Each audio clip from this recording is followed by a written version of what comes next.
Howdy there, everyone. So today we're here to share a thought on beating yourself up. A lot of people get beating yourself up mixed up with discipline. They are not one and the same, or self-discipline, I guess I should say. They are not one and the same, okay? For instance, beating yourself up is, oh, I did a terrible job, or, I'll never be good at that, or I'll never be good enough for them, or whatever the case may be. It's not allowing yourself to grow, basically. It's not allowing yourself to be better. It's not allowing yourself to perform at a better level. It's basically an excuse so that you can keep being the lame person you are, or that you won't ever get away from being. Okay? Now, this isn't saying that people out there are, well, actually, I guess it is. Never mind. It is saying that there are people out there that are lame. Fix it. Cruel reality. But don't try and fix it by beating yourself up. That doesn't help, okay? Just because you're lame doesn't mean you can't get away from that. It just means that you probably have a tendency to hold on to that, using it as an excuse to keep on being that way so that you never have to get out of your comfort zone. Something to be careful of, okay? It's like hitting a self-destruct button. There's no good in that. And self-discipline, okay, is almost the complete opposite. To where you're telling yourself, I could have done a better job. That's not necessarily beating yourself up. That's seeing that you did not put your full potential, performance, or otherwise into whatever it was you were doing or trying to accomplish, okay? Self-discipline is noticing what you did wrong and making sure that that doesn't repeat and that you do your best every time moving forward. That you're always pushing yourself and that you are always growing so that way you are not lame or anything similar to it, like a loser or whatever, okay? There are people out there that enjoy losing, that enjoy being lame, and that enjoy that type of mentality because some people can purchase pity with it. Well, I've just never won anything in my life, and then people are like, oh, I feel sorry for you. They're purchasing pity using that, okay? There are some people out there that do that, most unfortunately. And if they enjoy that and that's what they want to win at, by all means, go for it. But I don't want to be surviving off of people's pity.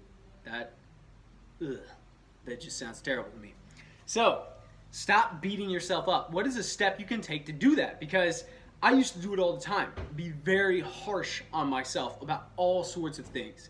You can ask a lot of my training partners in the past, just ridiculously and somewhat unnecessarily harsh on myself until I learned how to control the reins on that, if you will, for how I would conduct myself. And then I turned it into a form of self-discipline with the help of some instructors and great leaders and teachers in my life, okay?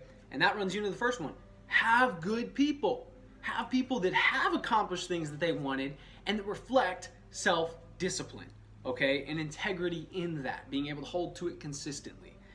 Find people like that, surround yourself with them because you are the average of the 5 people you spend the most time with. So if you're spending 5 minutes, if you're spending a lot of time with 5 really lame people, you might be the winner out of them, but you're not going to be very strong once you get to a stronger group than that. Okay, so watch who you surround yourself with, okay? 2, don't let people tell you the negative things they're thinking, really anything they think in general, okay? You need to find your thoughts and the value in them and why they are valuable to you, okay? You need to think about yourself because what you think about you is the most important thing that anyone can think about you, okay? Your mom and dad might think, my son or daughter or child is such a loser, okay? And they might tell you that on a daily. Okay, that's terrible, that's horrendous, that stinks. Doesn't matter though. You can get over it. It's one of the hardest ones to get over because it's your parents.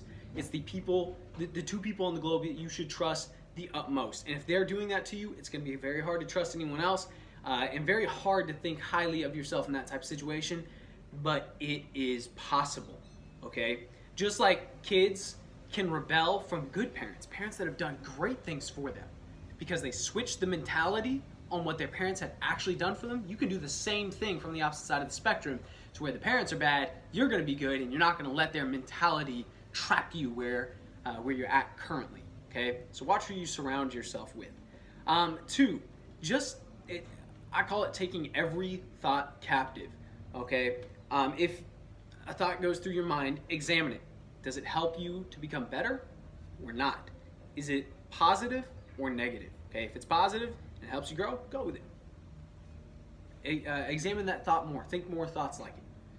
If it's not, don't. Get rid of it. Ignore it and replace it. Okay? What you want to do is for every one bad thought you have, you want to create 2 good ones. So, I'm terrible.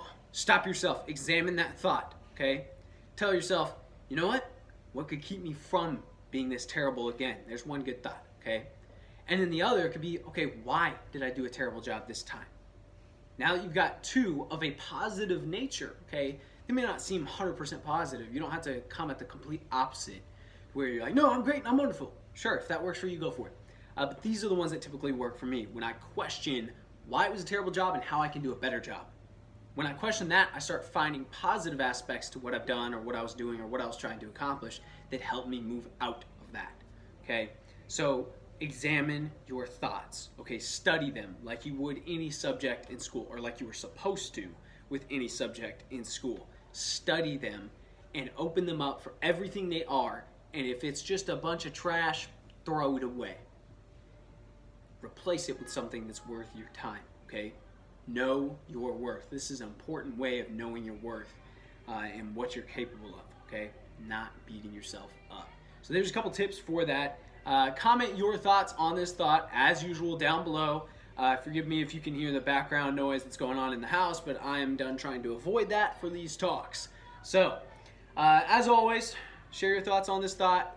Share what you think or what you would like to see as I move forward with this channel, because I'm not just doing these thought videos. These are just the easiest and most convenient for me, plus it kind of helps me steam a little bit. It's better than journaling. You know what? If you can, please do me a huge favor and comment questions, because I want to do a Q&A video just for the fun of it, because I enjoy those. Those are kind of fun for me. And I'm willing to answer any questions. You can go to any extreme you'd prefer. Just comment those questions down below and put Q&A before it, and then follow with your question, because when I see that Q&A, I'll know exactly what it's for. I'll screenshot it or whatever. I'll write it down, stick it in a bucket, and make a video eventually with those questions. So please help me out there. You guys have a great day. Share your thoughts on this thought. Peace out.